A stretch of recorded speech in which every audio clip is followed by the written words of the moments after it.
Hello, everybody, and welcome to the Whiskey Dictionary. So, sorry for starting a couple minutes late. No big deal. We are here. I've got nowhere else to be, and I was actually, shockingly, out drinking. I was out drinking with a couple of friends. My wife and I were having a wedding anniversary tomorrow, 6 years, and so we went out tonight with some people and had a great time. So I was drinking beers, having fun, and I thought to myself, what would be more fun than, like going home and just watching TV? And I thought drinking. And then I thought drinking with you guys. So I am here to do something interesting tonight, because if I'm going to bother doing it, may as well. Now, I hadn't planned on streaming tonight, obviously, considering I just put this live about an hour ago. Hey, everybody. Hey, Mash and Drum. Hey, Matt. ADHD fishing. I can't wait to try that bottle. Carl, who else we got? DH Silv, Vegas Art, Maritime US. Hey, what's going on? Oh my gosh. Holy crap. Comedian guy's name. I forget. Oh my God, I forget your name. I know your name. Whatever, I'll think of it in a sec. Charles, what's going on? Spencer, hey, how you doing? And all right, yeah, a bunch of other people. So nice to see you guys all here on a Friday night. So I'm guessing you're wondering what this thing is. Well, as you can tell by the title, tonight I have a little something special. I am going to be doing a roulette wheel to help me select my whiskeys. So it should be pretty fun.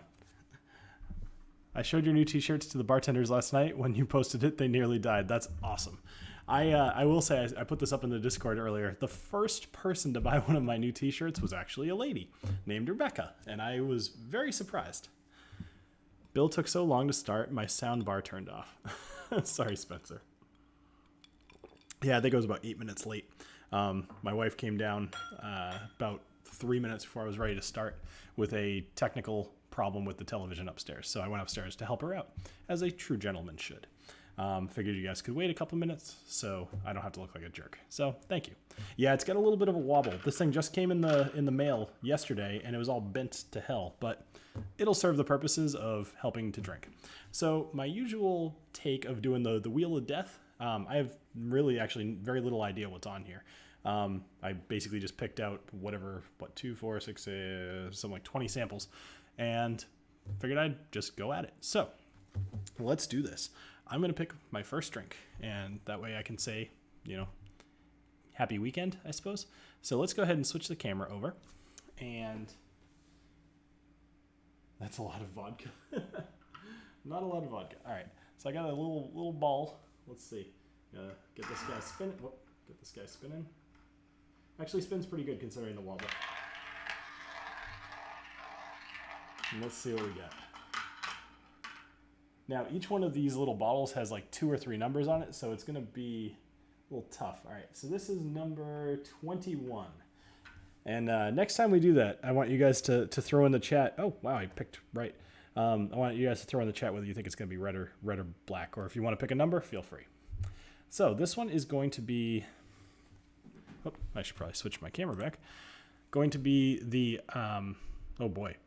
Jervon Grain number 4, Apps Single Grain Whiskey. It's a product of Scotland, 42% ABV. I know nothing about it.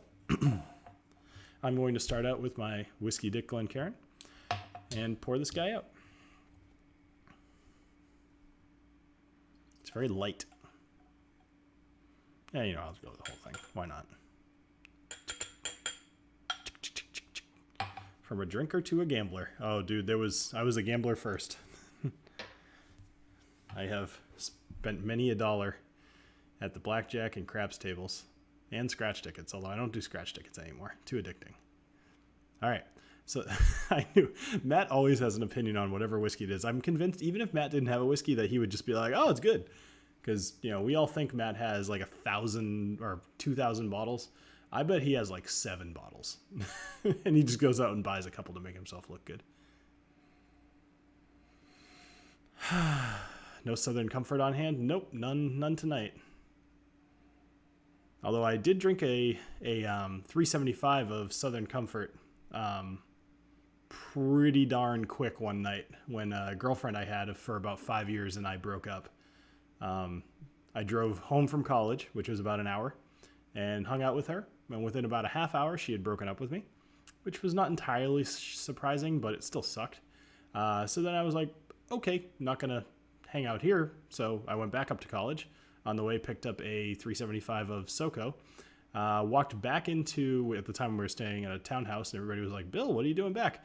And I just held up the bottle. I just turned it right side up, or, top right up, and drank probably about a third of it on the first swig. And I was just like, my girlfriend broke up with me.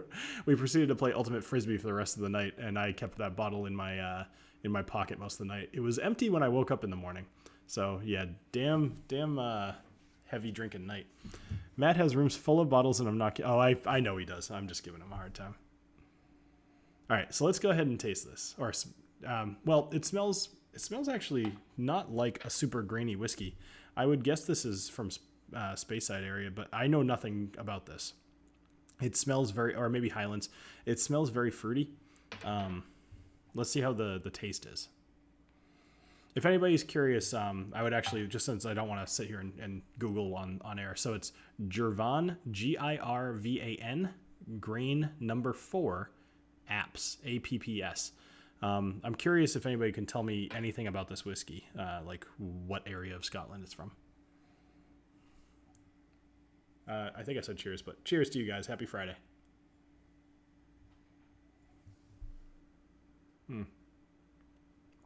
There's the grain. It's still pretty, it's a lowland single grain. All right, cool.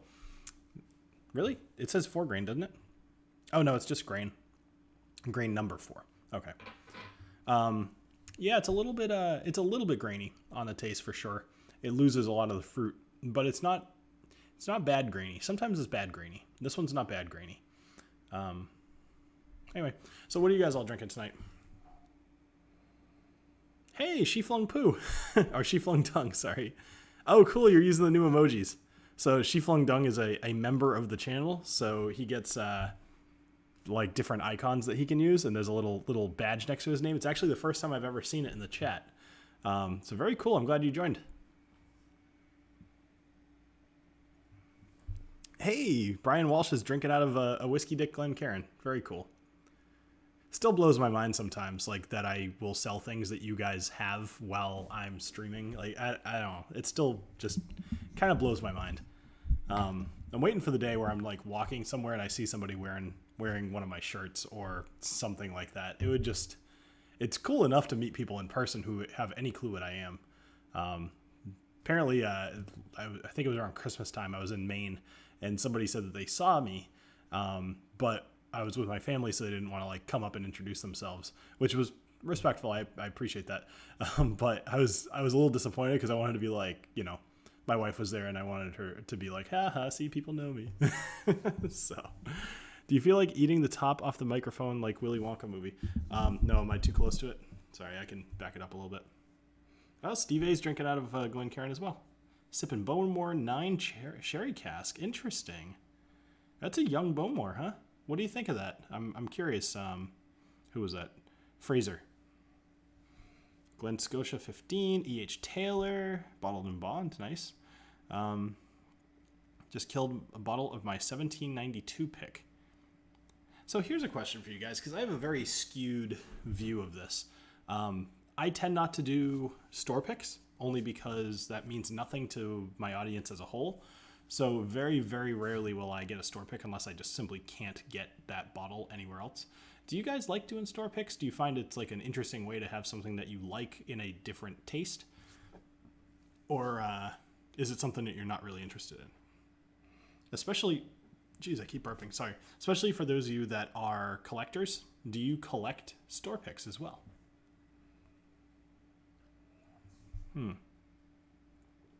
Starting the night with the Old Forester single barrel store pick. Okay. 4 Roses single barrel. Nice. Craig F. That's a good one. I could drink that anytime. But I still, I would like to go back to the regular small batch sometime and see if it's as good as I remember. Because I ended up getting the small batch select when I was in San Diego the last time. It's still up there. in my desk at work. And I'm interested to see how it tastes after, like a couple months or so of just being open. So let's see what people are thinking about store picks. So I love picks. Store pick for the win. I could never buy another bourbon that was a non-store pick. Wow. Always interested in store pick. Wow. A lot of people. Really. Not a single person said that they didn't like it. That's really interesting to me. Maybe I'm missing out. Well, that one went nice and quick, but it should. All right, so Mash and Drum says that he loves store picks, but he doesn't review them for kind of obvious reasons, unless it's something special. All right, let's hold on. I like exploring, so I'm okay with it. But if there's anything different, I'll go with the different thing before I buy a store pick. Okay. Wow, everybody loves store picks. Yeah, I really think I'm missing out. Problem is, like, I can't think of a format to do a video in unless I'm doing something kind of generic, like, let's say, I don't know. What would be a good idea? I guess, like, what goes into a store pick, something like that. Actually, I could do a video on. I know a guy pretty well over here, and he's done a lot of store picks. That could be something interesting. All right, so let's go ahead and do another roulette. So let's switch that cam. Boom. All right, my old camera came in handy tonight. And whoops, that was a terrible spin. Man, this thing is like ghetto. Look at that wobble. It's so bad. I mean, you can get Knob Creek bottles that are 15 years old for $45. How do you turn? Yeah, that's pretty good deal. All right, so what do you guys think? Red or black? All right. It shows you guys are a few seconds behind me, so that should work. It chose number 30, where I'm gonna guess that's over here somewhere. Nope, that's 34, 35, 30. All right, switch that back. Boom. That's pretty fun doing the two different cameras. I can't deal with the pick on the wall. Oh, you know what? It's not at an angle. My camera is. I'm sorry. It's the way the lens is. I was in a hurry doing my setup today, but you know what? Just for you, James, let's do this.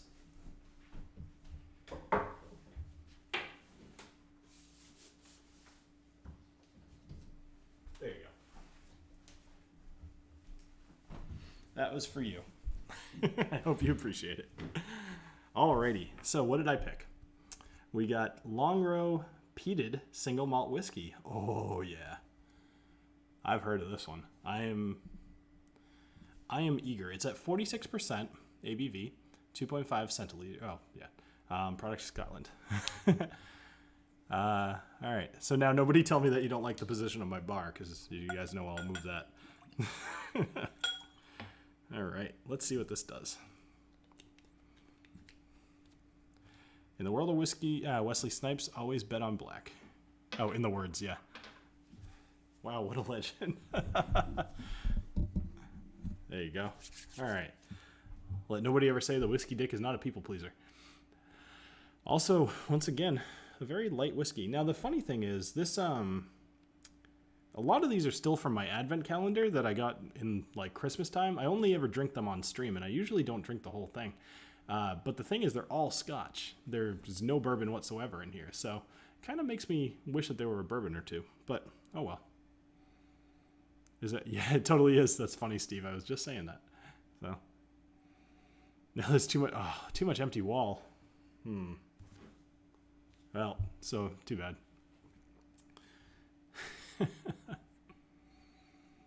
Redecorating the stream tonight. Yeah, I would like to hang like a whiskey dick barrel head over there, but I mean it would look weird anytime that I'm not streaming. So no commenting on positions. I must have said something.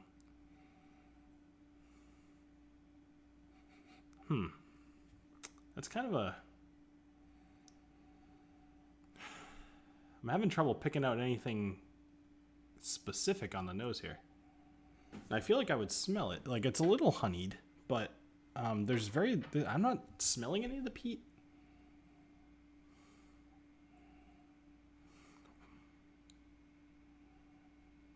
What is your preferred whiskey? Are you talking to me?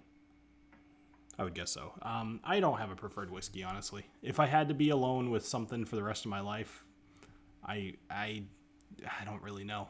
I've said before on the stream that I would choose a bourbon, and that's probably still true. Mostly because I feel like they're a little bit more versatile. Like, if I had a bourbon and I could only drink that one bourbon for the rest of my life, I could put that in probably a lot more cocktails or food, or drink it straight, drink it, ice, drink it, anything. Like, I feel like Scotch takes fine to water, takes fine to ice, or maybe like a highball. It's probably a couple of cocktails, but I feel like there's more interesting ways to drink bourbon, but I'm not sure. I would not be able to pick a single bourbon or a single Scotch that I would want to drink for the rest of my life.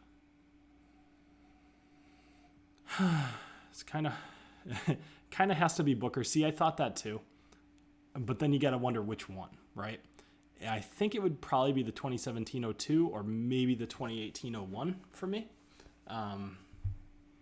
But like, there's a lot of good different Bookers out there too. Everybody just, boy, I do like Bookers quite a bit. I have 3 of them back there, which is about average. I usually have about 3 on hand. All right. So cheers, guys. I really can't give you anything. I was trying to nose this for a while.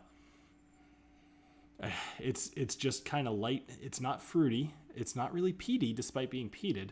It's not really anything. It kind of reminds me of again, kind of a grainy whiskey, but I don't think it is. I don't. It's tough not to know as much about some of these whiskeys, because I just kind of have to wing it. And I feel like I'm telling you guys very little, but it doesn't matter. We're all just hanging out. We're drinking. It's Friday. Cheers.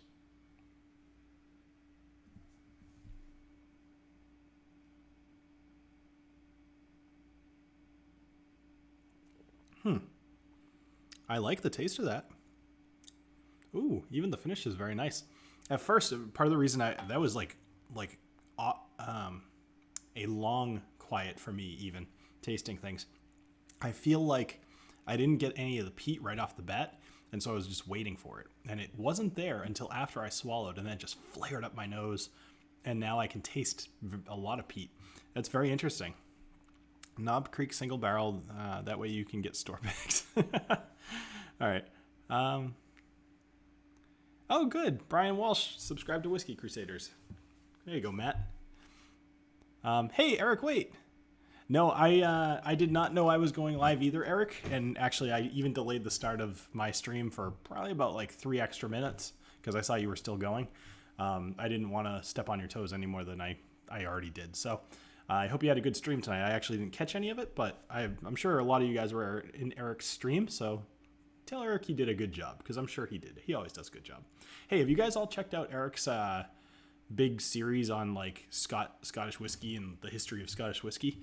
I've had all 18 of them or 17 of them in my watch later list, and I intend on just kind of marathoning it someday when I have 4 hours. But I haven't watched them, but I just knowing Eric, I'm actually eager to watch those because I know I'm going to learn a ton.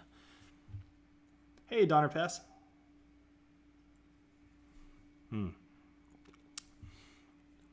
So, for those of you who may have missed it, this is the Long Row Peated Single Malt Whiskey. Let's see. Chapter 3 of Little Book is coming out. I saw that. Now, I'm curious. Show of hands in the chat here. Is anybody planning on buying the Little Book 3? Or actually, this might even be a good case study. When something like Little Book 3 comes out, where it's probably going to be a $100 bottle of whiskey, do you wait for reviewers to review it to see if it's worth your money, or do you like to buy it first and drink it along with reviewers, or do you like to drink it by yourself and maybe say screw the reviewers, I don't care? But to me, $100 is a lot to go in on a whiskey, and I feel like I like to know it's going to be not sucky. It doesn't have to be good, but I like to know it's not going to be terrible. It actually kind of sucked to buy the 2019-01 Bookers because so many people had said it was not good, that I suspected it was not going to be up to par. Okay. I will buy Little Book 3 as long as it's still only $100. Okay. Couple people. All right, I've had friends who have already had Little Book 3, so I want it. All right, DH Silv, did they have any opinion? Excuse me. Cast strength blend of all Jim Beam cast strength small batch stuff. There.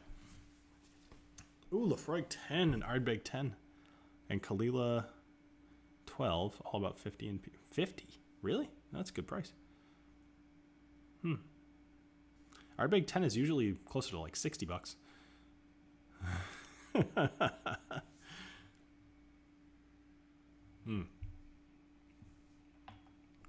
See, I'm kind of with you, Mr. Smiles. If I were in your position, I would absolutely let whiskey reviewers buy it first and tell me if they at least thought it was worth their money. So obviously, I would guess that both personality and taste-wise, all of you have found yourself associating yourself with some whiskey reviewer. Maybe you like the Mash and Drum, or Eric, or even the Whiskey Vault, or I shouldn't say even the Whiskey Vault. I should say the Whiskey Vault, or even Malted Montreal.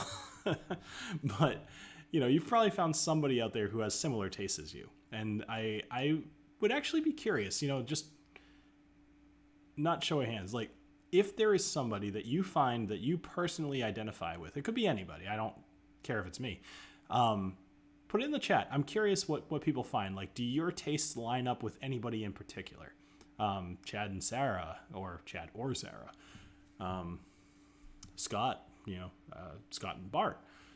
Anybody. There's all kinds of people. Little books go somewhat fast. Waiting for your reviews might be too late to pull it. Yeah, see, I actually do not intend on doing Little Book 3. I actually will probably just completely skip it. I didn't love Little Book 2. It was good. I remember, like, I even said, like, it's good for somebody who's comfortable spending $100 on a bottle of bourbon. I'm not one of those people who is comfortable spending $100 on a bottle of bourbon. So I'm not really tempted to get the 3. Hey, Bourbon Sane. So Bourbon Sane says that he matches up pretty closely with Bobby, which is cool. James matches up with me. Oh, Leroy, I forgot Aquavita. Yeah, he's on break right now, so he's not kind of on front and center on my head, in my brain. Leroy Price. So line up with Keith pretty well, and Jason C. Nice. I kind of want to finish this one off because I'm only 2 in, and I really want to be like 5. So I'm probably closest to Scott from Scotch Just Dummies and Rob Whiskey in the Six. Boy, I left out a bunch of people, and I feel bad because I like all of the people that I left out, and it just kind of, there's so many of whiskey reviewers now. There's, it's a lot. It's hard to keep up with all of them, as I'm sure you guys know. What's interesting though? I genuinely like everybody who's doing whiskey reviews now. There really isn't anybody that I don't find myself enjoying watching. It's more of a time constraint thing for me. As you guys probably notice, I usually hop into almost every single stream for the first 5 minutes. And it's because I want to be present. And I want to say hi to everybody. But then I go back to editing, or I go back to filming, or I go back to maybe spending some time with my wife, doing the things that actually matter.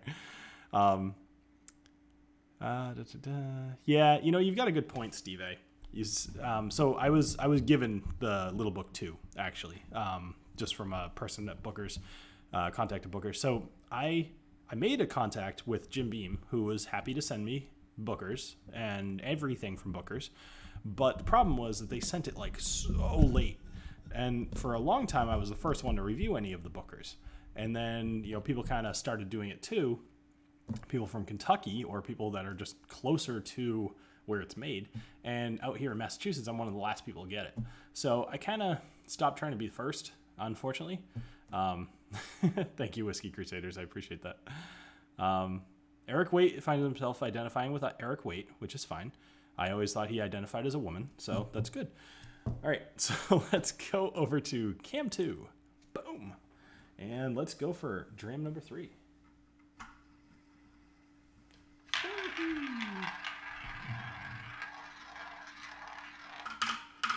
All right, red or black, red or black, red or black. All right, I'm going to hide from you guys. What do you think, red or black? And enter your answers, and all right, let's see. Red. 36. All right. Let's see what we've got. Put it back. All right, where is 36? I think it might be over here. 32, 31, 34, 35. I did have these in an order. I thought, here's 36. Ah, this one's from Matt from Whiskey Crusaders. Ooh, oh my gosh. Oh, I'm excited. Oh, I've been waiting to get this one. Anybody want to have a guess what it is? Has to do with a piggy. All right, so this one is WhistlePig, the Boss Hog 5, 13 year.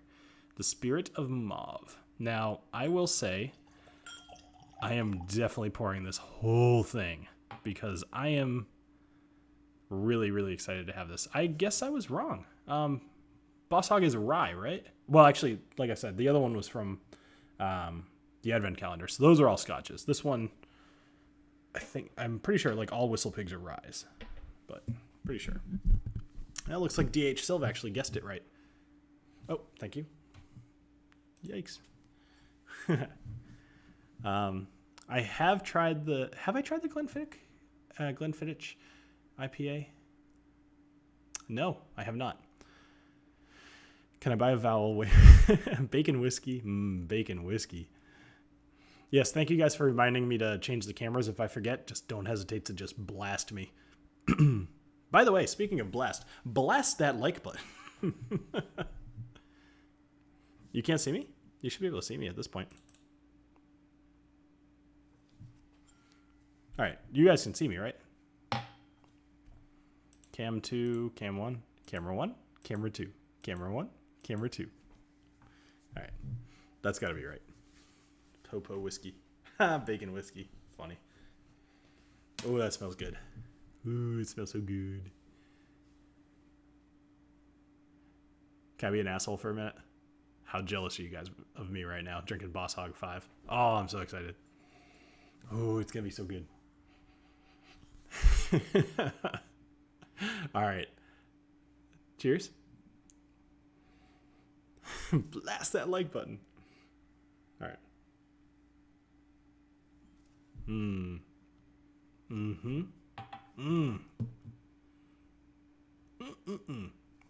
Oh, that got so good.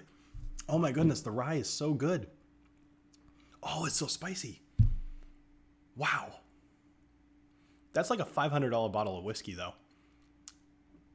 How much is a unique experience worth? You know what I mean? That's where I struggle. And by the way, Matt, I'm glad you got that reference of camera 1, camera 2. Hey, Scott, what's going on? So, oh man, that is so good. Matt, thank you for sending that one to me. I appreciate that. How do I explain this in a way that's going to do it justice? All right, so for those of you that have had Pikesville, it's as severe a bite as Pikesville has, but it is a longer finish. It's smoother, so it doesn't get quite to the point of like, you know, but it's just like, oh.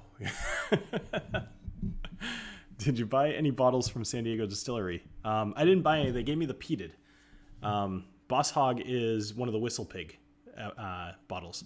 So they did 5 so far, special releases. Each one having to do with this pig that I remember telling the story when I did the initial review. I kind of don't remember everything about it. Something about a pig.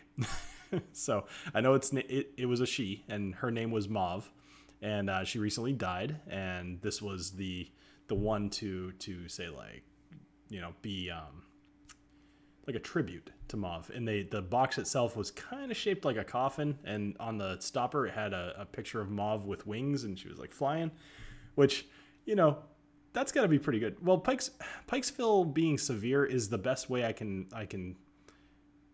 describe it. Severe is not the word. I think I probably said severe, but it's not the one I should use. There's little floaties in here.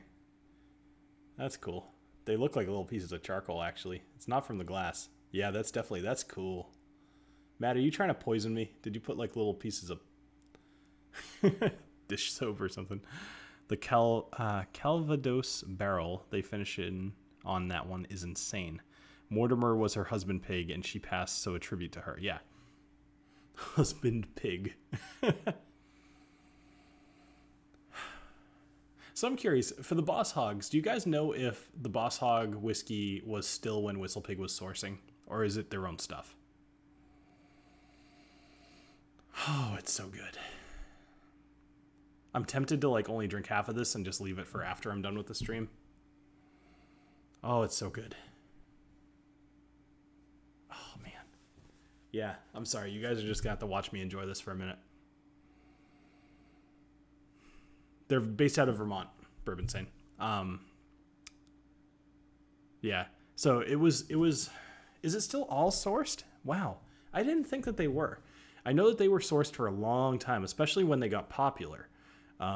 Which is why I remember thinking it was kind of BS that like their entry level one was $60 or $70, something like that. And then, it just went up from there. But I don't know. I mean, I thought that they had done something themselves by now. I guess I'm kind of a little sad. Hey, Scotch for Dummies. There's a whole lot of stuff on the wheel. Let's see. Does this do it? I had a hotkey assigned. So I can't really, show you too many things only because I'll pull them all out. But I'm doing a roulette wheel here and then picking whatever it lands on. So, yes, Boss Hog wasn't from Dukes of Hazzard. I think it was from Porky's, wasn't it? Or, maybe Boss Hog was. Maybe that was the sheriff from Dukes of Hazzard. The new WhistlePig farm stock. That's right. Yes, farm stock is their own stuff. Which is funny because I haven't heard a lot of good things about farm stock.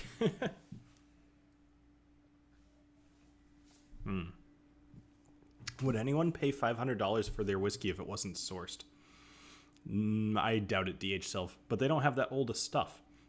My understanding is this is actually fairly, worth it as far as age and what they're exactly mixing. But, I mean, $500 for any whiskey is kind of insane. I am going to put this one aside because I want to enjoy that later.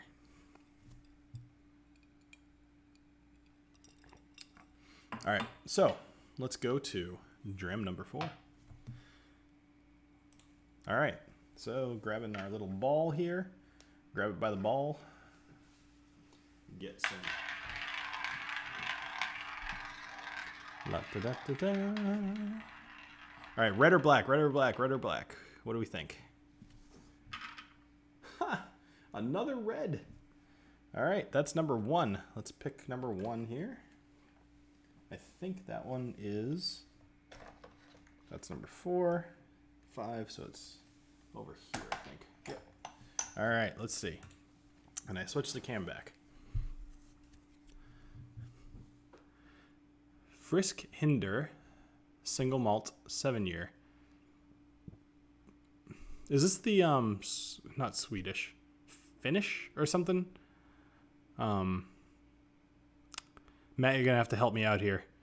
Log Knack Lashi. I wish I don't know if this is gonna focus well. I just need to hold on. Come on, focus. No, it's not gonna focus. It's whatever. I know nothing about it, but it's 47%, and it's Dutch. That's what it is. I knew it was one of them like clog wearing people. Right? They all wear clogs all the time. Is that how that works? I'm a dumb American. That's what I think.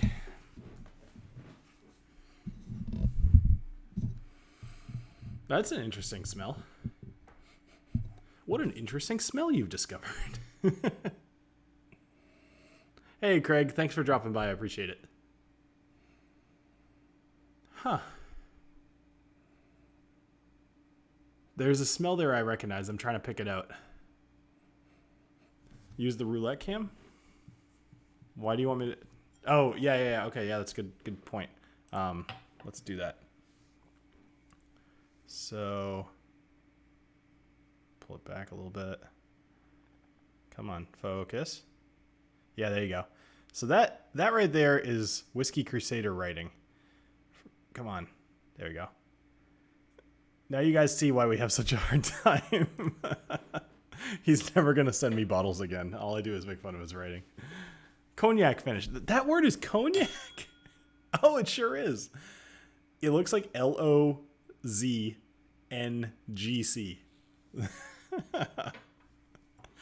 Butterscotch pudding. Yeah, but there's something else there. It's butterscotch. You're 100%. You nailed that part. But like, whereas sometimes you'll have a bourbon and you'll be like, oh, that's like butterscotch. This is like actually butterscotch. This is like definitive butterscotch. That's so cool. I'm glad you said that, Matt. I was having real trouble picking that one out. Ooh, I like that. All right. Cheers, guys.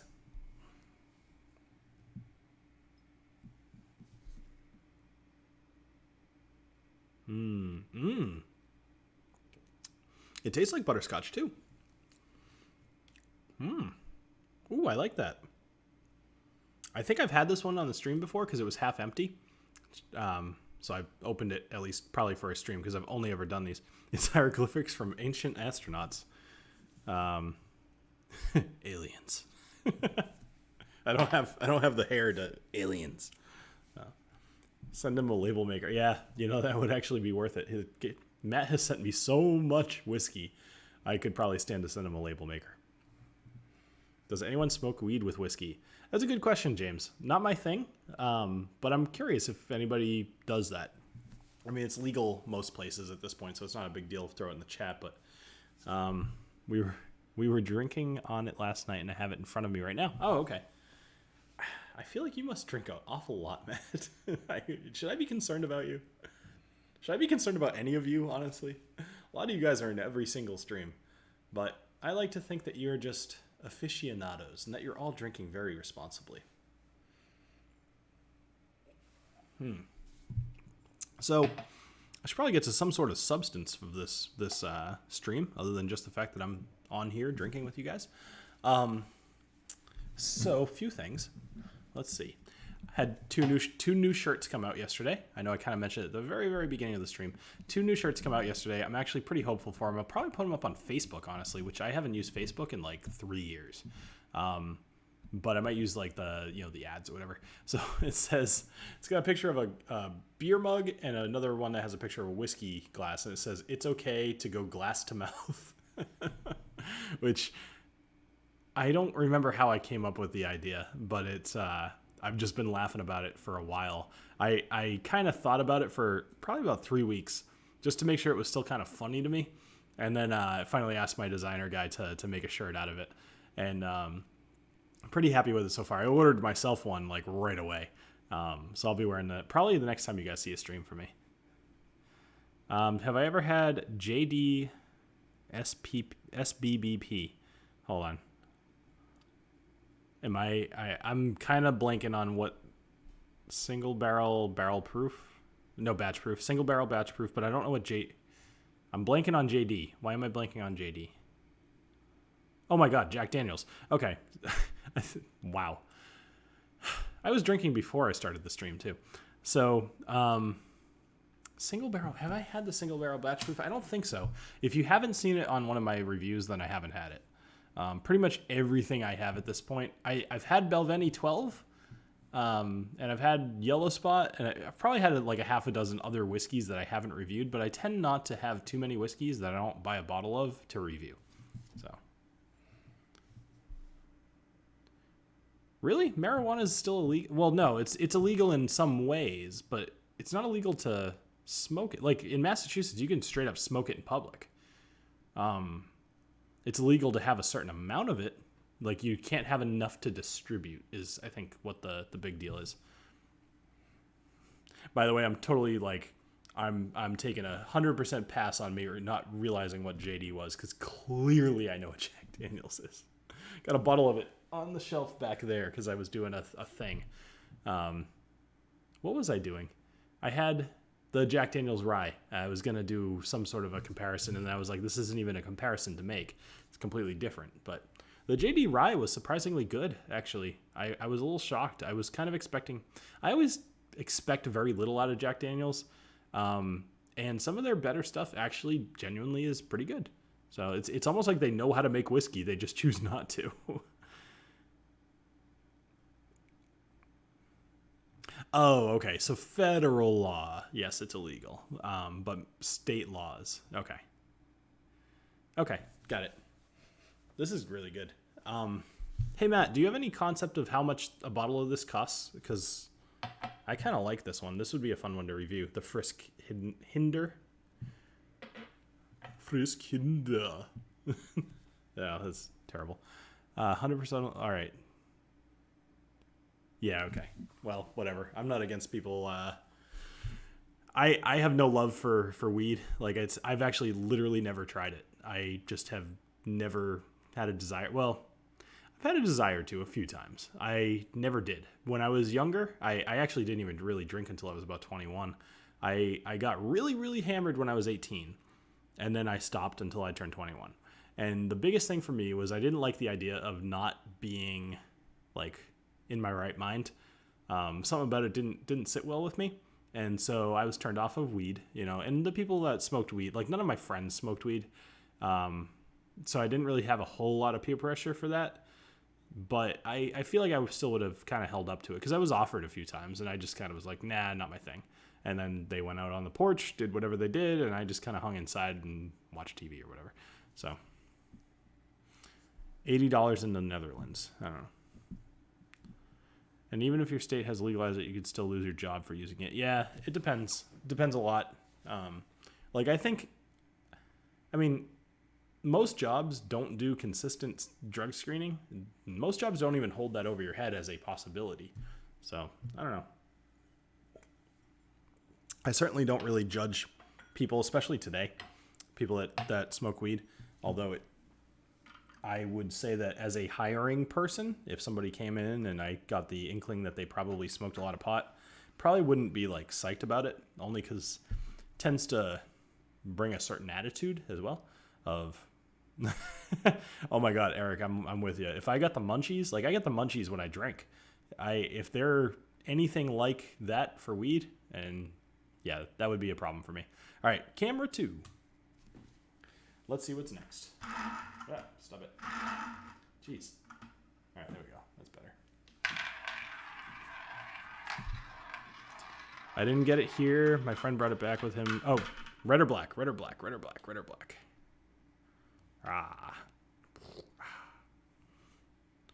You can lose your job. That depends also. Title 7 makes that questionable. Really? In IT, everyone I know in IT is bad. So it depends, DH Self. All right, so number 19 is our winner. Let's see what that is. That is another good one. All right, so this, let's see. Come on, focus. Hibiki Centauri. Come on. Whiskey something. Japanese Harmony. All right. All over the place tonight. Green. Eric, you're right. It could be green. I didn't... another red. I think this thing is like weighted or something, right? Yeah. It has hit nothing but red tonight. All right. The real question is, do they smoke regularly or just recreationally like a cigar? Lots of whiskey, etc. Now, that's a good question because smoking cigars, that's a gentleman's thing to do. That being said, I also have only smoked a couple cigars. I know I certainly don't look like it because I'm kind of like fat, but I actually run quite a bit.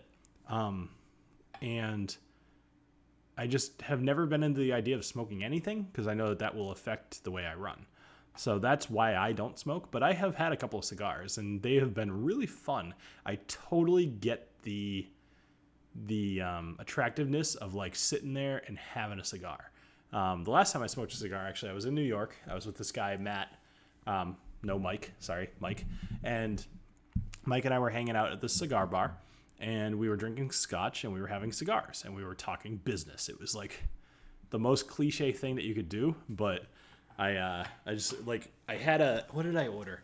I ordered a Kalila 12, and I had it in a rocks glass. I didn't have any rocks, but But I just had that there. I had the cigar sitting on top. I was like, ha ha ha, to industry, you know, like just what you do. So, hey Dylan, that's a good looking bar. Do you want to see my bar? Ooh, that's a yeah, 47%. Okay, nope, never mind. 43, really? Wow, that's hot for 43. And a Japanese, right? Maybe I sniffed it wrong. I'm a running whiskey dick. Huh, I don't know. There's something wrong there. Hola, compadres. Hey, Dylan. Eric Waite likes to huff paint fumes at Home Depot. Eric, did you change your icon or are you logged into a different account?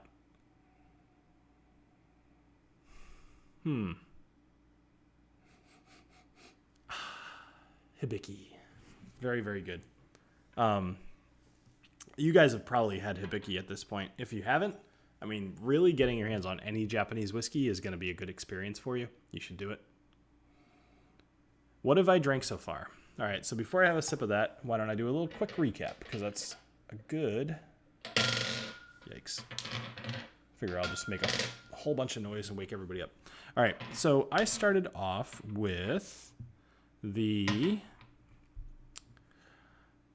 Jervon Grain number 4. Then I had the Long Row Peated.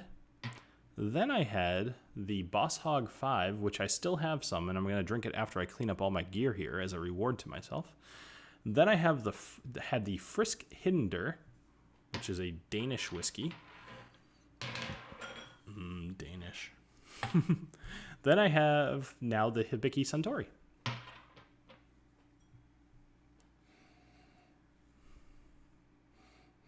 Yeah, no, Japanese whiskeys are expensive, most of them, for sure.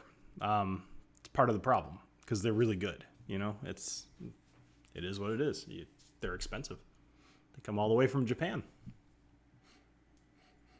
Pear. Other fruits. Lemon. Almost like a white grape.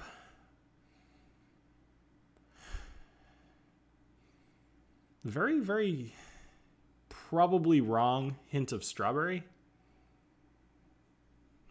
Cheers.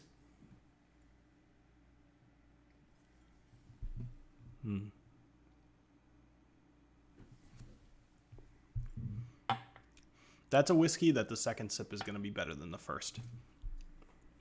It changes things up. Wow, I have 43%. There's a lot about this that is stronger than some of the other ones I've had. Sometimes that just happens, you know, like a really light smelling or tasting whiskey often will have the ABV kind of show a little bit more, but it depends. Like if you don't have something like rye to hide your amount of ABV, sometimes it sticks out a little bit more. Well, no, Suntory Toki, you're right. It's not that great, honestly, but they tout it as a mix this in a highball. So kind of like Johnny Walker Red, where they do not say, hey, you should drink this neat. You know, although I'm not going to give Johnny Walker Red a pass, I will probably give Suntory Toki a little bit of a pass. Although, if I'm being honest with myself, I will not give that any sort of like, I won't even give it a try. I'll probably give it an ignore it. It's just not worth your money, even at like $35. At least that's my opinion. So what's your, in the chat here, what are your favorite Japanese whiskeys that you've tried? Actually, no, let's go the other way.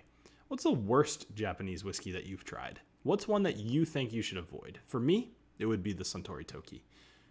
It's not terrible. I just don't think it's worth anybody's money.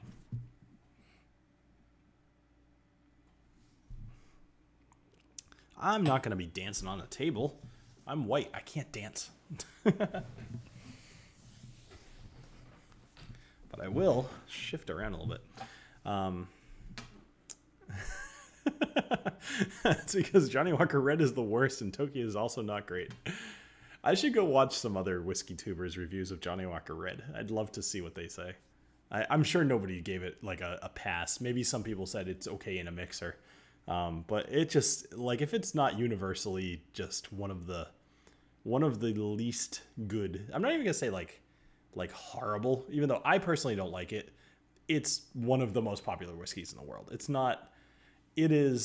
It's got some merit, but it's not good, and it makes me sad when people tell me that that's what they have drank and that they don't like whiskey, because I just think to myself, I'm like, man, if whoever was telling you to try that Johnny Walker Red, or maybe you were 18 or 19 and you had Johnny Walker Red because it's super cheap, like, man, just go back, try something, spend $60 on something good, and just go change your entire view of the world.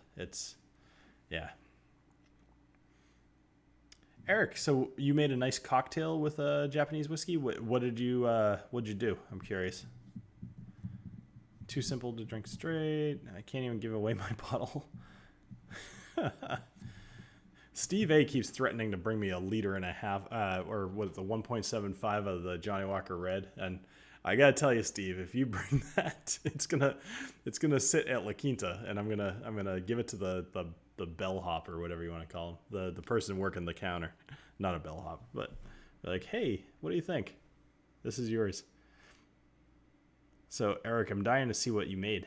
Ice kills the bad parts. Yeah, but it doesn't really though, Patrick. Like it hides the bad parts, but then there's no good parts to be had. So it's kind of like, oh, eh. Like, that's the best that Johnny Walker Red's ever going to get from me. So, going to wait to see if the Japanese whiskey industry can catch up with demand, bring back age statements. All right, so you did do a highball of the Toki. That makes sense, Eric. Yeah. I have not watched nearly enough of your reviews, Eric. I really haven't watched enough of anybody's reviews. Johnny Walker Red is the admission price at La Quinta. Could you imagine? I just leave there with like 50 bottles of Johnny Walker Red. Oh man, I would not pay to get that on the plane. I'm not bringing that to Austin. The next time I'm in Boston, yeah, that's right. You keep saying that, yeah. So I mentioned this before. Either whether you're watching this now or if you're watching this in the future, let me know in the comments or in the chat whether you would be into the idea of doing a Boston meetup, because I still want to do that, and I'm aiming for September timeframe. I have something kind of in the works, but I haven't solidified a date. So, like, in other words, I haven't committed to anything.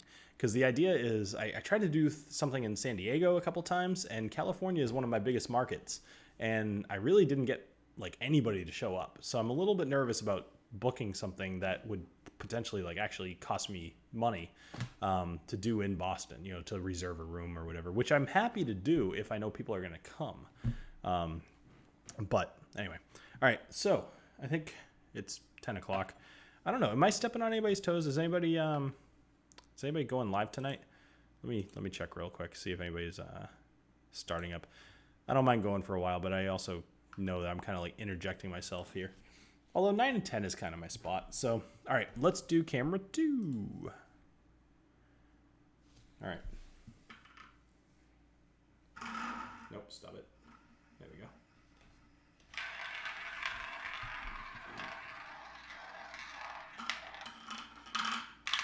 What do we think? Red or black? Red or black? Red or black? Red or black? And submit your votes. All right. Hey, it's black. I would never have guessed. Oh, it moved. And you know what? It was on 24. I'm going to leave it. Never actually, this damn thing with its warped. There we go. All right. I didn't make it go there, but it wanted to go there. All right, 24. I think that's probably this one. No, that's 2, 10, and 13. This is like the most ghetto thing.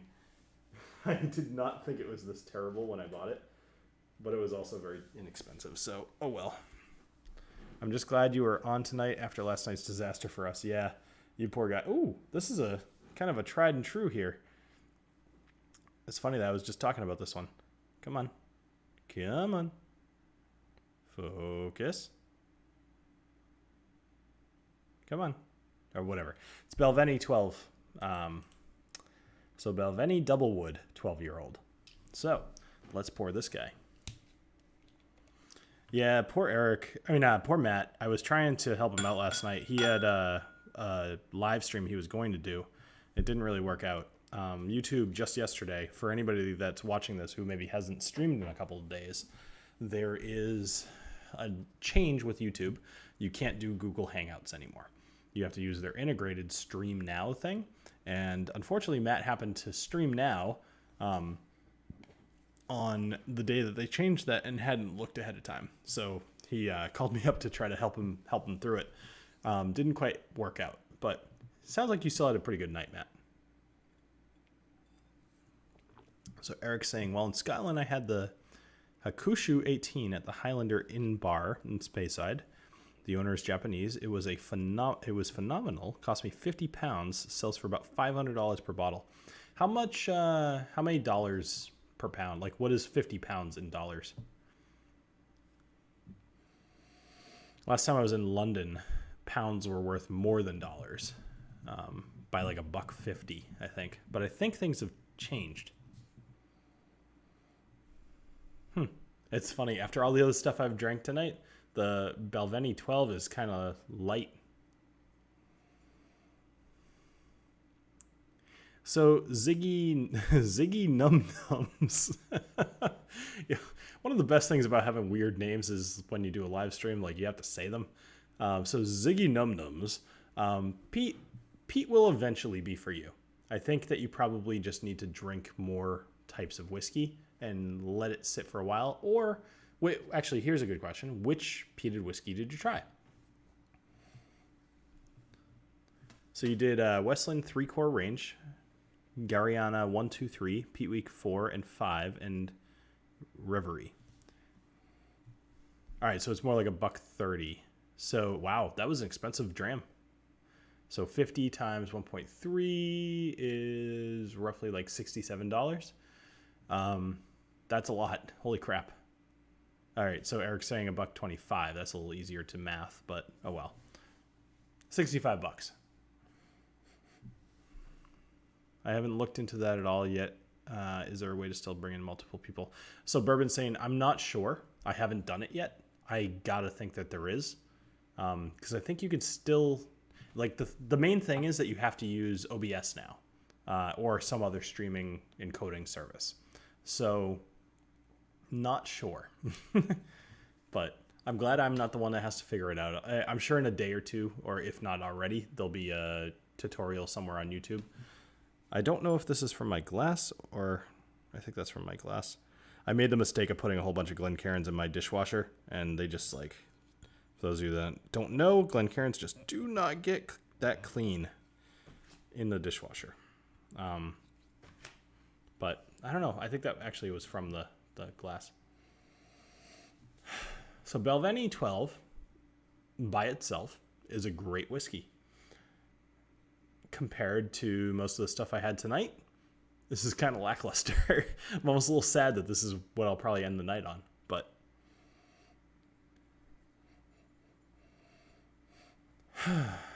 smells good. I've completely lost most of the nuance in smells or taste at this point, so I'm not really going to give it that much of a try, but it does, like, I'll just go with it smells good. It smells very tasty. It's not like it's a scotch, but it's not fruity. It's not light. It's heavier. It's got more of an influence of like an oak, which makes sense because I think it was, what did it say, double oaked or double wood, which is basically got to be double oak. All right, cheers.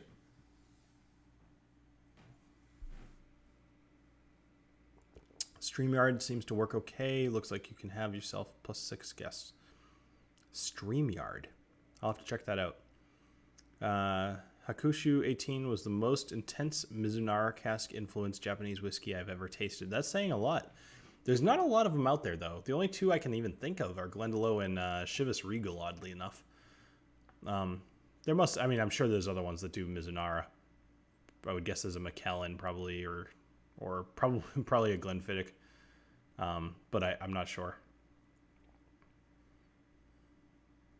It's sherry casks and bourbon casks, so not much, basically double oaked.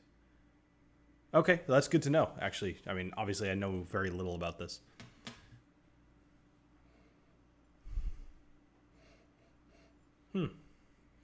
Well, it smells good, as I said. All right, so tomorrow I am going to be spending most of my day on a boat. So for those of you that are patrons, you'll probably be seeing quite a few lenses from me, which for those of you that are not patrons at all, not just of me, but like of anybody, lens is essentially a story, like what YouTube does and what Instagram does, except it's obviously a little bit more personal. Selfless plug for my Patreon. Please check out the link in the description below. So if you're, it costs $1 and you can see all this stuff. So I'm going to be probably tubing tomorrow, which will be awesome. And probably flying in the water if I, do things right. Because what fun is tubing if you don't end up in the water? I personally find it more fun to end up in the water. That'll be really good. And then probably hang out at a beach. We got all kinds of fun stuff. I'm bringing the Spayburn companion cask with me because my dad and my brother-in-law both drink whiskey, and I have not shared that one with them yet, so we'll probably polish off that bottle. That'll be fun. And yeah, I mean, that's mostly it. So totally random question for you guys. Has anybody here, and this is un-whiskey related, I'm just curious. Has anybody here read a book or listened to an audiobook called The Phoenix Project? It is something that I am about to start. I've heard really good things about it. It's very related to my job. And oddly enough, one of the main characters is named Bill, and he basically has the same job as me. So I'm just curious. But I'm not going to Lake Winnipesaukee. I'll actually be down the Cape going on Bass River.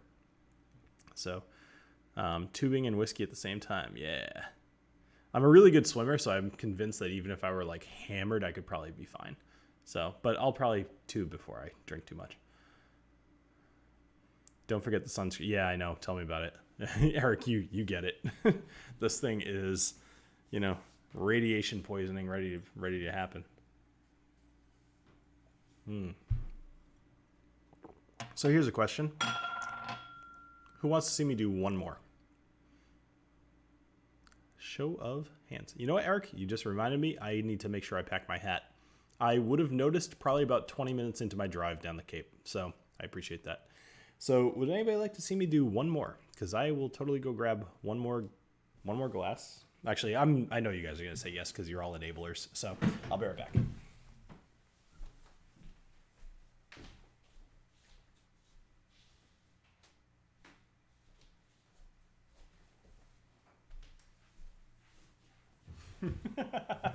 Matt, you're the worst.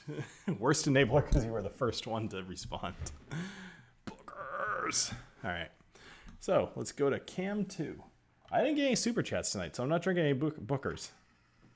All right, Cam 2.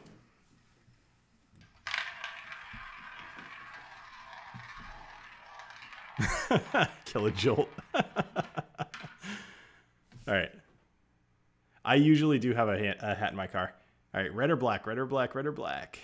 I'm gonna guess red.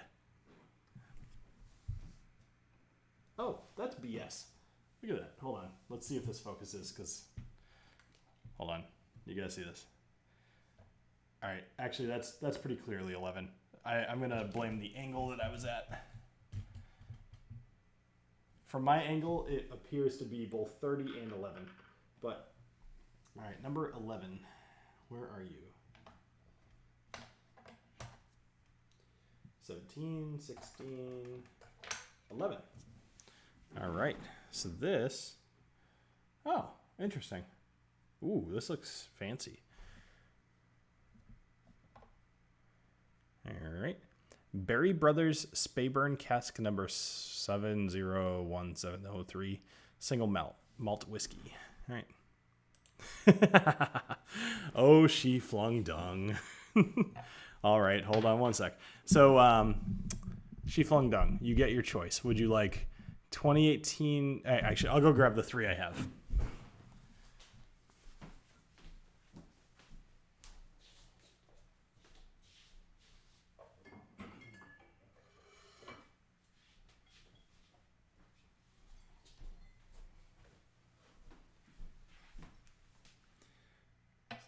All right. So she flung dung, you get your choice. Although I will say that if I get an additional super chat, Even no matter what you choose, I'll drink that, but then I will do an additional super chat. I will do all three of them together. So She Flung Dung, you have 2018-01, 2019-01, or 2018-04. What would you like to see? And since I haven't opened this, maybe I'll put it aside, actually. But we'll see. I'm not really feeling it all that much, so I might do both. Spencer Mav. What did he do? Black. Oh, you. Yeah, that's pretty good. You guessed Black 11. Nice. Should have had a fireball on there. Yeah, put it on the 0. All right, so I am waiting for Spencer to tell me what to drink. What a great use of technology this is. Hey, people all around the world, tell me what I should drink. Oh, you... I like you, She Flung Dung. I won't say anything negative about you. But that wasn't kind. He wants me to do the 2019-01. All right. It's a pretty good pour. 2019-01. Travis, what do you think? I have to drink it. You're right, Chris. And that's a pretty decent pour. One thing I will say is that the Whiskey Dictionary glasses, although I love them, the next batch will absolutely have the lines a little bit lower. In this way, I kind of like it because it's kind of like a joke that for tasting is like half the glass, but that was never the intent. I even asked for proofs and it just didn't look that high up, but oh well. I am so excited for the next batch of whiskey coins, by the way. If you're a patron, you've already seen the design. I think they're funny. They've made me laugh for about a year and a half because I've had the idea for quite a while. And should be good. All right, so I'm just going to shoot this because I don't really want to sip it. So, She Flung Dung, cheers to you, buddy.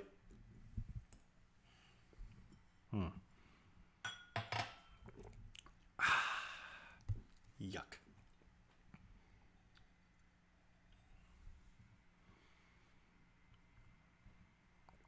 Travis, you're not wrong. It's not bad. It's just not Booker's, right? Like I think that's what it comes down to. You expect a certain level of quality. It'd be like buying a BMW, but like a what is it? BMW 86, I think, or what is it? There's one that one of my ex-girlfriends had a BMW. She bought it used, and I remember when she told me, she was like, "Hey, I bought a Beamer." I was like, "Really? Like you have no money?" And she showed it to me, and I'm like, "Oh, that's like a German box on wheels." It was not great. All right, so. Berry Brothers Speyburn cask number 701703.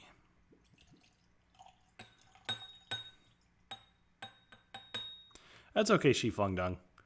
I was actually a little bit nervous somebody was going to do the additional super chat and I'd have to mix all three of them. So I'm okay with it. I appreciate the contribution to the cause. You are always awesome, and I appreciate your help. All right, so let's see what this smells like. I'm actually psyched that you're in the chat. I know you can't always catch the streams. It's nice to have you around. She Flung Dung has been one of my supporters for pretty much as long as I've had the ability to have supporters. So like years, and is just an awesome guy in general. Like we've had a lot of emails back and forth or whatever. So yeah, I'm excited to try the 2019-02. I saw it in the store the other day. I didn't want to pay $80 for it, and one of these days I will. I just I know I can find it for $60 if the Total not the Total Wine, because oddly enough Total Wine doesn't carry Booker's. There is a Whole Foods near me that has Booker's for God knows what reason, and it's usually like $59. So I usually go there, I look, they don't have it. I go there, I look, they don't have it. I go there, I look, and they do have it. So I will do that.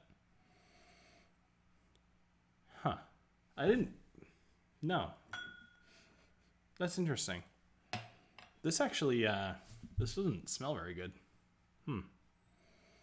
I tried a super chat, but my debit card is deactivated since someone got account info, so thank the Nigeria who attacked me, Dylan. I don't even know what to say to that, honestly. I'm sorry that happened to you. I know that sucks. I've had that happen a few times. Oh, funny story, actually, before I have a sip of this. So when I want to say it was right after college. So let's see. I left college in 2005. I was 21-ish. For like 3 months I worked, and then I got a job at somewhere else. I worked there for about a year. So let's just call it 23. I was like 23. And obviously at 23, like you guys have heard me talk before, I'm like a gamer. And I obviously played video games like crazy. And I had somebody steal my debit card and bought 50 copies of Diablo 2. And Diablo 2, for those of you that don't know, is a really, really popular video game on the PC. So I'm like, okay, that wasn't me. Let me go to the bank. So I went to TD Bank and brought him my thing. I was like, hey, somebody stole my credit card and bought 50 copies of this. And they were like, okay, what is your job? Okay. Well, my name is Bill. I'm a software engineer. And they're like, you're a software engineer, so you probably play video games, huh? I was like, well, yeah. They're like, so you probably bought 50 copies of Diablo 2. No. Like, they were just so accusational that because I played video games, I must have clearly bought 50 copies of the same game to resell. So anyway, long story short, I ended up getting my money back, but it was just obnoxious that they were, I don't know, whatever. Profiling. Video game profiling. Hey, Guy Davis, what's going on, buddy? Diablo is awesome, Whiskey Crusaders. Actually, all three of them really have been awesome. Stellar Matrix. Is she here? Hey, what's going on, Stellar? All right, I'm going to have a sip of this. Cheers to Shi Flung Dung, even though I already had your drink.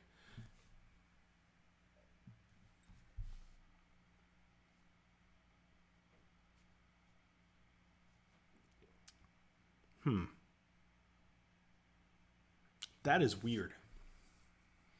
Weird is usually not great. Wait, what is this again?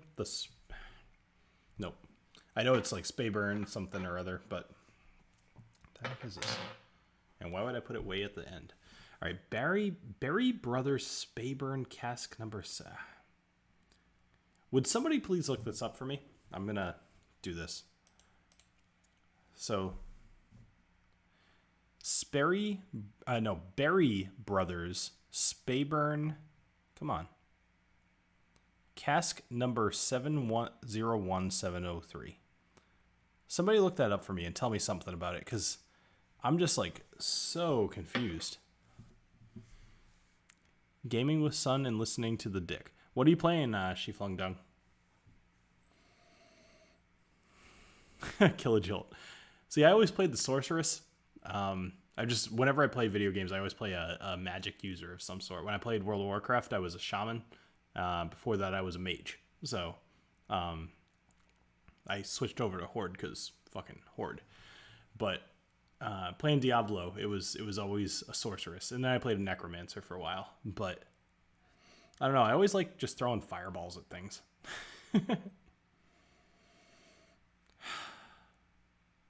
No, really, I'm not loving this one. It's not my thing.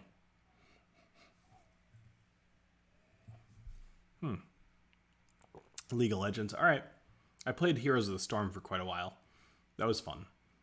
But I get it. Like, it's not the first by any means. Neither one of them really are. But Dota. But League of Legends, pretty solid. Battlefield, D&D, and EVE. Oh, really? EVE. Nice. All right, so here we go. Dylan Huffman, thank you for looking it up. So we got the Nose of Horde's perfumed notes of fruit salad bullshit with a side order of sugar sprinkled banana. Yeah. The palate picks up quickly on the fruitiness before the texture expands and bursts with citrus zest. Actually, I agree with the citrus zest. And bruised apple peel. Fucking bruised apple peel. Like, that smells any different than a normal apple peel. All right. A juicy, gently smoky, lingering finesse ensues. Oh, I see, Dylan. Did you go to whiskydouche.com? I think you might have gone to whiskydouche.com. All right. What the Legend of Zelda is still my all-time. Like the first one, Whiskey Crusaders, or the second one? Because if it's the second one, then you're a savage. But the Legend of there was the Legend of Zelda, and then there was Legend of Zelda 2: The Adventures of Link. The Adventures of Link was kind of more of an RPG. It wasn't as good, but StarCraft. Okay, now you're talking my language. Now StarCraft. What do you call it? StarCraft 2, I played the shit out of that game. I played a lot of regular StarCraft 2, but I played a lot of Command and Conquer. I actually played a lot of Rainbow Six early on when that was multiplayer. I met a couple of cool people I actually stayed in touch with for a long time. That's what people do with English degrees. They write from whiskey labels. Bruised apple peel would totally be different from normal apple peel, actually. See, Spencer, here's the thing. I would agree with you if you're talking about, like, old apples. Like, I don't want to say aged because that also sounds douchey. But, like, if you have an apple that you let sit for too long, that is going to have a different taste and smell than a normal apple. But if I drop an apple on this table and then I smell it, that does not smell any different. So my son will play Dr. Mario over his Xbox games sometimes. That's great. Actually, when my wife and I were dating, I was actually just telling a story earlier tonight, not on stream, but at the bar that I was at before I came home. My wife and I, when we were not first dating, we had been dating for a little bit. We moved in together at a place in Holliston, Massachusetts, and we were, it was just her and I. Every now and then we would just drink a lot of, what would I drink? I think we would usually drink beers. So I would drink beer, she would drink wine. We would play Dr. Mario, and we would listen to music, and we would just talk. And it was awesome. Like, I feel like when I'm like 90, I'm going to think about that sometimes. That is assuming the liver doesn't catch up to me. But we would play Dr. Mario, and I have been a gamer all my life, and I cannot for the life of me beat my wife at Dr. Mario. She kills me. Like, she's actually like several levels above me, and she'll still beat me. I don't know. Something about her brain just is very, very good with Dr. Mario.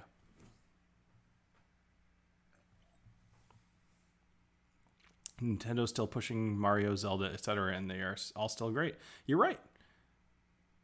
I haven't tried Breath of the Wild yet. I've been playing my Switch lately with the traveling and everything. Like, I bring it on the plane. It's a good system to have on an airplane. I've been playing Bloodstained, for anybody who knows that. It's kind of like a Castlevania ripoff. They call it a Metroidvania, because Super Metroid and regular Metroid, them and Castlevania, they have a very similar concept where you go until you can't, and then you go back and you get items, and it lets you progress and whatever. It's more of like get items and progressivania, but whatever. So Bloodstained is a very cool game, though. I like that one. And then I've been playing Subnautica as well, for anybody who might care. Shout out to the Discord that I have. If anybody here is interested, check the links for the Discord. If you are a frequenter of all of our live streams and you're not in my Discord, you really should be, because we have a lot of fun in there. There's chat all the time about just everything, honestly. Actually, earlier today we were sharing photos of our cars that we had crashed at one point or another. And my unfortunate share was my Mazda RX-8 that I had. Had a Winkle engine, or rotary engine. It was one of my first cars that I really loved. And I used to drive so fast in that thing. Now, I'm 6'3". I don't belong in a sports car. Even when I was young, right? So I had a paper route from the time I was 12 to 17. And, at the time I made like $3,000 a year. But as a kid, that's a lot of money, right? So I saved up most of that money. And by the time I turned 16, I had, I think, like $11,000 or so in the bank. I saved a lot of it. And my parents told me that for every A I got, they would give me $300 towards a car. For every B, $200. For every C or below, for every C, they would take away $100. And for anything below that, I would just lose all the money completely. Luckily, I was a solid AB student, so I got probably like another couple grand or so. Anyway, I ended up with there was this. It was a Mustang convertible I was looking at. It was cherry red. It was beautiful, and it had a black top. It was $16,000, and I talked my parents into, even though I didn't quite have that much. I think I had like 14,000. I talked them into lending me the extra 2,000, and I could pay them back, and letting me get that car. And I went and I sat in it, and I was too freaking tall. Even at 16 years old, I was probably like 5'11", and I couldn't fit, and it was heartbreaking. And I ended up in a Pontiac Sunfire, which is a total chick car. Not total, but it's a girl's car. But it was still a convertible, and I had my heart set on a convertible. And I bought that, and it was awesome, and I loved every minute of it, even though it was a girl car. So at the the Pontiac Sunfire, and then I had a Mazda 626, and then I traded that in for the Mazda RX-8. Then I had a Jeep Patriot, and then drove my wife's old RAV4 for a little while, which killed my soul. And then I got my Toyota Tundra, and I love my Toyota Tundra. I loved my Jeep for a while until I realized that Jeeps kind of really fall apart. It was great for like a year and a half to 2 years, something like that. And then it really just started having all kinds of problems. Like the brakes were a problem, or the rotors were a problem. So were the bearings. Those were a problem. But my Toyota Tundra has just been so nice, and it's so beautiful. And it's like, I fit really, really well in it, and I'm up so high, and like, it's bright red. I call it my big, huge red truck. Oh man. I'm sorry. I'm just like totally getting off on a tangent here. What is your favorite car that you personally have owned? Anything, whether it was your first car or your last car or whatever. What is your car? You know what? Actually, I'll even expand it. What is your, if you don't have a good answer for that, what is the car that you want to buy? Within reason. Like, we all want a Lamborghini or a Ferrari or a Viper. Like, what is the car that you reasonably want to buy? Have a good weekend, Eric. Yeah.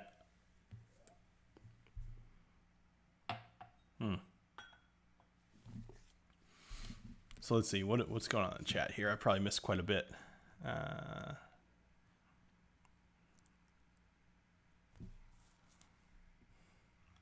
Final Fantasy, yeah, more video games. I could talk about video games all night, but I know you guys don't love that.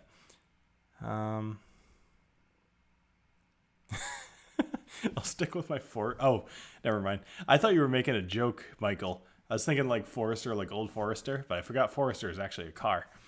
Bill, I'm driving my 06 Jeep Liberty until it falls apart. Yeah, Guy Davis, that's not bad. A Genesis 90? I don't know that car. Tesla. Yeah, you got a Tesla, sir, truck. I'm impressed. That's Hummer H3? I remember the H2s. Oh, that's right. The H3s were like a little bit more reasonable. You don't really see the Hummers on the road ever anymore. I've had a lot of cars, but my favorite remains my 63 Bug. In the early 90s, I moved to Seattle with my band. I needed money, so I had my dad sell it, heartbroken. Even worse, someone took it for a test drive and crashed it and caught fire. Oh, that's awful. Oh, man. If I could have a Jeep Grand Cherokee, I would be in heaven. I miss the Pontiac Grand Prix. Pontiac Grand Prix is nice. A friend of mine had that in black. It was a nice looking car. You can talk gaming all night as long as I'm gaming before 2005 or so. Dude, I can talk about anything, DH Sylv. I think I've done it before. I'm not going to do it tonight, but I've taken you guys. I think I've shown you my my like video game collection. It's pretty big. For like a normal person who's not actively collecting video games, like I've got a couple hundred games. So, if you haven't tried it, I'm in love with Blanton's Gold. Yeah. Favorite car owned, BMW 325xi. Car was Nissan GTR. All right, you want a Nissan GTR. First Hummer will always be the best. It's funny because the Hummer, the original Hummers look awesome, right? They look like you're not supposed to have that outside of the military. And then the H2s, I literally remember driving I was riding passenger in an H2, and I remember some dude in like a little tiny car with a friggin' beard. Like he was clearly like a hipster. He flipped me and the driver off, and you could tell it was just because we were driving a Hummer. He was like, like F you because you're killing the planet. He's not wrong, but like screw him, right? Like what a friggin' high and mighty douche. So let's see.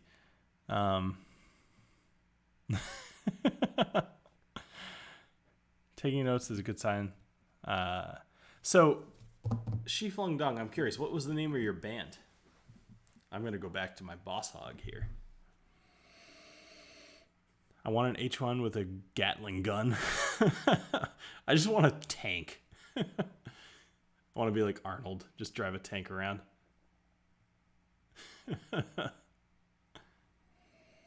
Oh, man. This boss hog is every bit as good as I hoped it would be. Matt, I'm so happy that you sent this to me.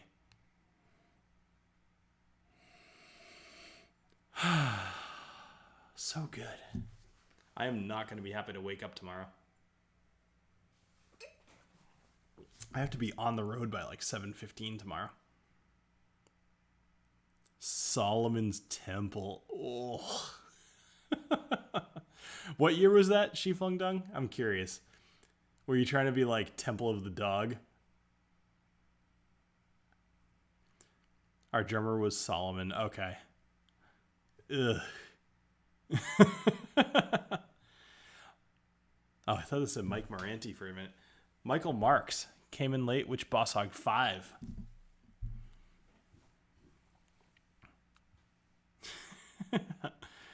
You should join the Discord. And yeah, you really should join the Discord, Shi Flung Dong. I'm shocked that you're not in there. Like, I kind of know that that's not your thing, but you should at least be in there.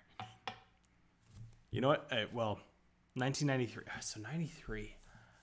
Let me think. What was big in 93? Nirvana was a thing in 92, I think.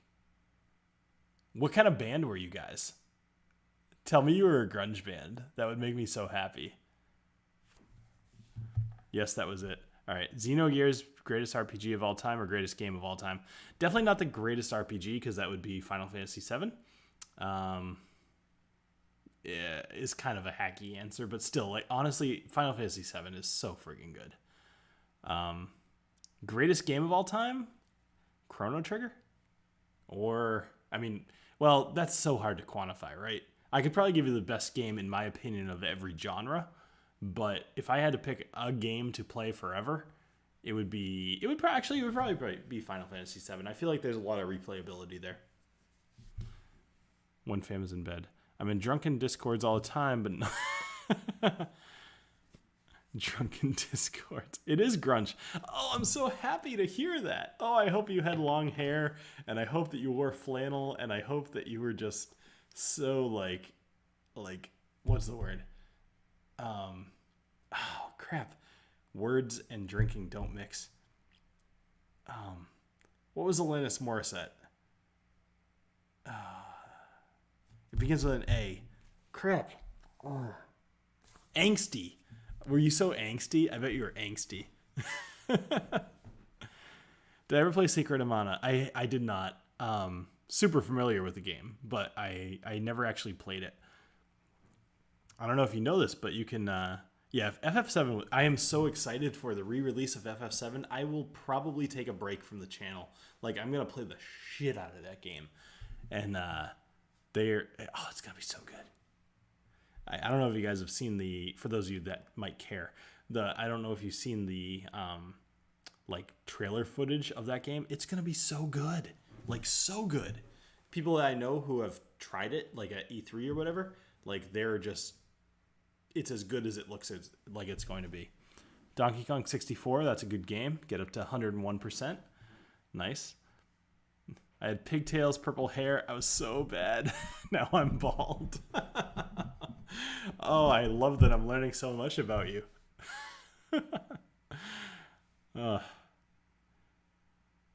I'm building up my tolerance now. That's right, FF7 for the all-time #1 spot. Yeah, see, like I can't even think of another game that I would put there. And frankly, like I actually retried playing Final Fantasy VII about 2 years ago. There's a podcast I listen to called New Game Plus Podcast, which if any of you guys are into retro video games and podcasts, you should absolutely follow them. It's one of 3 Discords that I actually belong to too. They're the I contemplated buying a console solely for it. Yeah. New Game Plus is the only other channel that I'm a Patreon of, actually, and I think I support them at like $30 a month or something. I'm just like a super fan of that channel. So New Game Plus is great. They do retro video games every week, and really, really fun to listen to. But one of the main hosts there's three different hosts. One of the hosts is a huge Final Fantasy guy, and he's a supporter of my channel too, which is part of the reason I'm giving him a plug. But you should check him out. It's just New Game Plus or ngppodcast.com. So check it out, and if you like it, tell them that I sent you, because it will make them happy. Let's see. Contemplated buying a console for it. There's a bad video of my band in high school playing a show. Luckily, it's buried deep in YouTube. Oh, Dylan, you should send me that. You should send that to me. You should definitely send that to me so I can totally not share it with everybody I've ever met.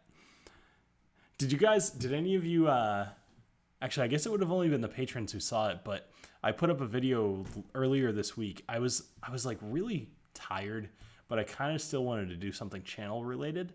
So I went and looked at my old files and everything. I decided to clean up my computer, and I like uninstalled my graphics card and reinstalled it, which actually helped a lot of stuff. I had some problems where Adobe products were crashing all the times. But either way, so I found some old video of me snowboarding, and I was in a ninja outfit, as one does. My friends actually used to call me Ninja Bill quite often. And I had waited about 10 years. I remember when I first took the footage, I was filming my friends, and then my friends filmed me, whatever. We were all just being dumb. And I told them, hey, I'm going to go edit this. I'll put it up. Like, we'll all check it out in like a couple of weeks or so. It took me 10 years before I finally edited it. Mostly because about 5 years ago, I tried to do it, and something got corrupted in the software I had. It was probably like 8 years ago. Something got corrupted in the file program I had, and the version I edited it. Saying edited is hard. The version that I cropped was corrupted, and I just never got back to doing it again. So I did it earlier this week, and I put it up, and like my friends were loving that I brought this whole nostalgia thing back, and I put it up on Patreon just for the hell of it, and it was really fun. But oh, good, people like that. That's good. FF Tactics was more my jam. Yeah, Final Fantasy Tactics was a solid game, man, for sure. Bad video of my band. Okay, yeah. All right. So, let's see. It's 10:41. I could keep going. I have no idea. YouTube doesn't really make it easy to see how many people are actively watching your stream, because I would like to know if it's 30 people. Yeah, all right. Well, it's all right. It's not bad. I'm just hanging out. You guys are hanging out. It's fun. Ninja Bill. Yeah. Actually, so during the course of college, I had acquired quite a variety of nicknames, which all kind of correlated into one. And I'm going to try to remember the whole thing. It was Crazy Uncle DJ Ninja Papa Bill, Team Leader of Doom. So Crazy Uncle Bill was, my sister had kids when she was about 21. And she's 4 years older than me. So by the time I went to college, she had already had kids, or what was it? Maybe she was even younger. By the time I went to college, so I was 18, she had just had kids. So her kids, I always just was like Crazy Uncle Bill, right? So Crazy Uncle, DJ Ninja. DJ Ninja Bill was, I started doing a podcast before podcasts were a thing. I started mostly just like recording myself doing a thing. And I put it online, and got zero traction whatsoever. But I was DJ Ninja Bill. And the ninja thing was just based off the fact that I had bought at some point a ninja costume for Halloween, but I wore it more than I should have. And then Papa Bill was because I thought I got my girlfriend pregnant. And then Team Leader of Doom was just me being team leader and me being like a 20-something or late teens and thinking that Doom was funny. So, not to distract the channel, but when was that podcast? What was that podcast called again? So it wasn't actually it's New Game Plus Podcast, ngppodcast.com. So the Bourbon Guild stopped their channel. YouTube's a little weird. Most of the whiskey tubers have not felt this yet, and hopefully we don't ever. But apparently they got hit with like extra demonetization, or they just straight up got demonetized as a channel. And I don't know this for a fact, I suspect there was probably turmoil anyway, and they just decided to quit. I'm not surprised. YouTube is not super friendly to its creators. It's part of the reason. I mean, I feel kind of like a jerk sometimes when I'm like, hey, Patreon, or hey, Super Chats. But frankly, like, YouTube pays crap. It really, really doesn't pay even enough to keep the channel running. The way that I make money really is off selling glasses or getting Super Chats. So I appreciate Shiflung Dung. I appreciate that you did that. That actually helps. Like what you donated tonight is like 1/10 of what I make off YouTube ads in a month. Like, that's ridiculous. Some of the other YouTube channels make so much more off Patreon. It's like Chad and Sarah.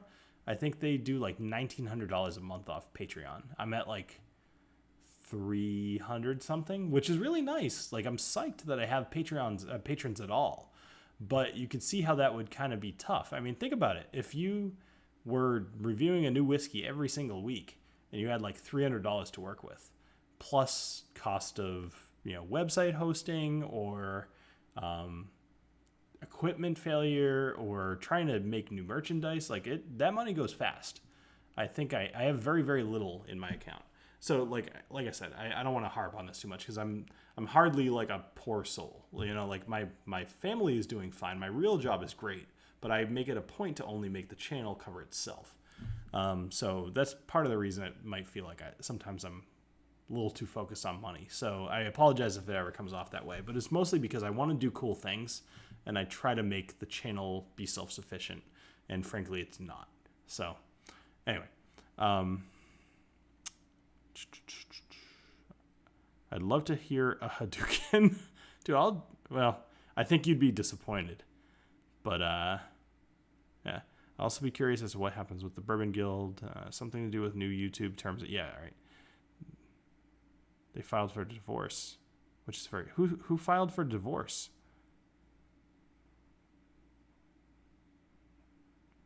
The Bourbon Guild? I thought that... Maybe I was thinking of different people. I thought the Bourbon Guild was like a couple... I don't know. Maybe I don't know what I thought I know. When you become Matthew Leskow, we will have problems. I don't know who Matthew Leskow is. Anyway. 10:47. I should probably call it a night. I have an early morning tomorrow. So I'm going to drink until this is gone, chat with you guys about whatever the hell I feel like, and hopefully you give me something to go on, and we'll be good. Ryu versus Ken, who you got? You know what? I'm going to go Ken, because he's the underdog.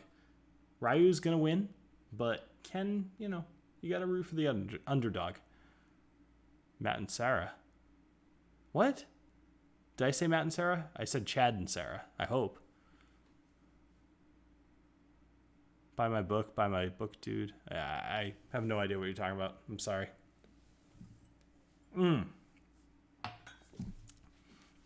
That is so darn good. Oh, man. Oh, $sign. Yeah, I don't know. If you were fruit, which one would you be and why? I would be a kiwi. Because New Zealand. Also, I love kiwis. That's fine. It's important to relate to fans the costs involved with having a channel. I appreciate that, guy. Actually, you know what? Whatever. It's 10:48. I'll just friggin' break it down for you guys. It's fine. So summer is always a dry time anyway. So summer summer sucks for ads. So we lean pretty heavily on the patrons. So like right now, YouTube for the month of well, it's August. So for the month of July, I think my average will be something like $220 just from YouTube ads. And then Patreon right now, I think it's $360, which you might think to yourself like, oh, $550 a month. That's awesome. Like that should buy all kinds of stuff. Adobe Premiere costs me $30 a month. This month, thanks Dylan. I appreciate the dollar.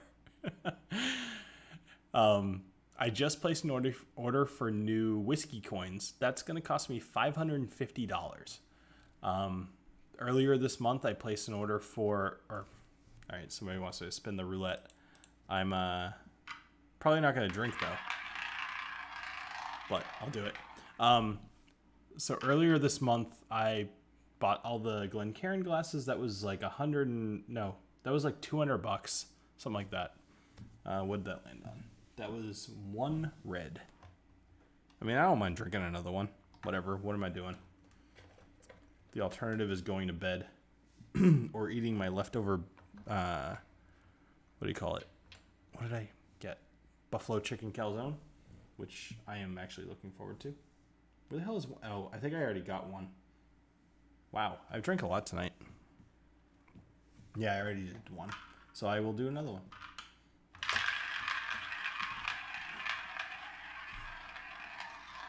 Yeah, the YouTube algorithm in general, like even my subscriber base is down. Just the summer sucks. It's so demotivating during the summer. And then you get channels like what is the other one? It's Bourbon Night. Like they kill it. And they're a great channel. Chad, I've been talking to him about like camera lenses and stuff. He's a really nice guy. Like honestly, I have nothing bad to say about that channel at all. They're really nice people. But they also have a really good fan base who help them out. Like $1,900 a month is like, that's like almost quit your job money. As far as between that and merch, you can actually make a decent living. 5. All right. I don't think I've gotten a 5 yet. But I also, yeah, I did. Wow. All right. Tell you what. All right. I'll check that out. Here's the deal. So because I like you guys, because you've hung out, and because I've spun 3 times and haven't hit a number that I hadn't gotten yet, I'm going to mix 3 different bookers together. Because I don't really want the stream to be over. Probably should. It's almost 2 hours, but...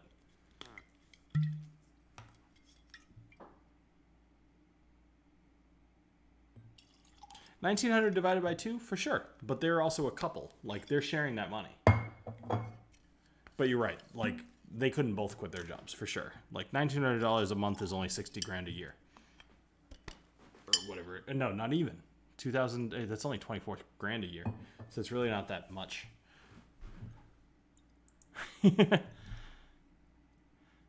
So I mixed all 3 of them together. Probably a mistake.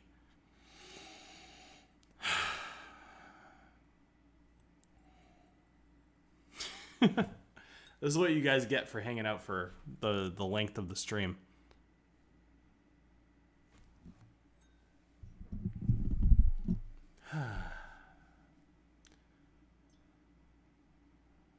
So by the way, just in case, because I don't really bring it up ever, you can actually join my channel as well. Like if you don't want to do Patreon, you can join through YouTube. And when you do live streams, you get some extra flair. It's what Shi Flung Dong, it's why his name is green and why he's able to use extra emojis and stuff.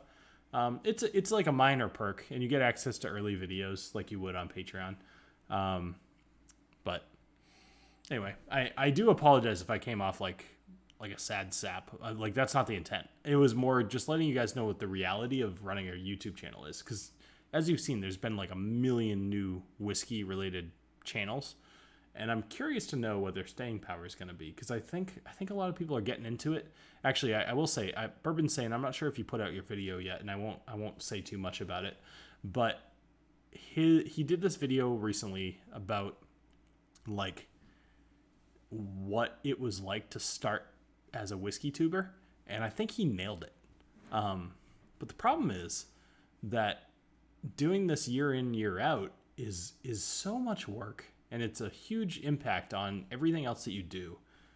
And it's cool to be able to tell people that what you do, like, hey, I drink whiskey online and I review it and it's fun and I get paid for it. But you don't really get paid all that much, you know? You do it because you love whiskey, and it's fun. You know, that's kind of it. So,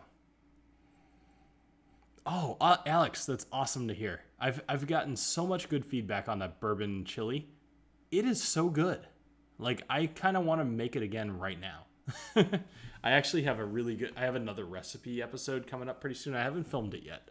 I won't really say what it is, because if it doesn't work out, I won't film it or I won't release it. But I have another one. I like doing the cooking with whiskey kind of episodes, because then I have food. All right. Cheers, guys. Freaking crazy. I hope that the 2019-01 doesn't overpower. Cheers.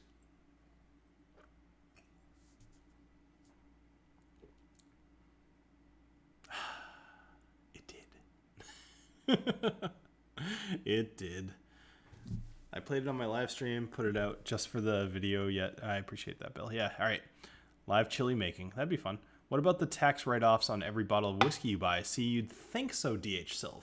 So the problem is you don't really get a tax write-off. What you can do if you're a small business is you, at the time of taxes, instead of just like, here's the problem. It would almost be better if I just like hid everything. But obviously I don't want to do that, right? So like over the course of the year, let's say I make like $4,000, right? I probably have an expense of like $3,000. So maybe I get like $1,000. And that money, for whatever reason, maybe I just like, actually, you know, that probably describes last year. So let's say I got a gross profit of $6,000, net profit of like 1,000. I told my accountant, you know, or my tax guy, it's like, all right, this is how much I made, this is how much I spent. And he's like, oh, well, you owe like $1,500 in taxes. Fuck. I only have $1,000 in the bank as far as whiskey dick goes. So as it was, I had just bought a camera. Like I actually had to spend, I think it was January through April. Pretty much every dime I made from the whiskey dick went towards taxes. So then, you know, it was April through now, August. And most of that money went to new merchandise. Like I've really made very, very little off this channel. It has paid for itself. Like I've been able to buy whiskeys, and I've been able to be kind of frivolous. Like I've taken a trip to Austin. I bought plane tickets to the next Austin thing. Like that's cool. You know, like the channel basically pays for itself, but I'm not making money off of it. So, I mean, keep that in mind. Yeah. Bourbon meatballs. I understand, Bill. I know a guy that planned to go full time with his Vegas channel. Unfortunately, he can't afford to do that. Yeah. Yeah, Bourbon saying you should keep every receipt. That does help. Do you think it makes sense to spend $2,000 at a big chain store in hopes of getting a special release, or just spending $400 for a bottle that you know you are overspending on but saving money? That's a good question. Yeah, maybe I do. DH Self. So Nick, I would say if you're really wanting to spend a lot of money on whiskey, depending on what you've had so far, you're better off spending $1,000 on like 17 bottles than you are on like 2. Mostly because, like, especially if they're things that you haven't had, because like a $600 or $700 bottle is great. It's really good. You'll drink it and you'll be like, wow, I've never tasted something like this in my life. But by the time that you're done with that bottle, it's just another bottle, you know? Like you could have, like, let's say mellow corn, right? Mellow corn's a $17 bottle. I think it's 100% corn whiskey.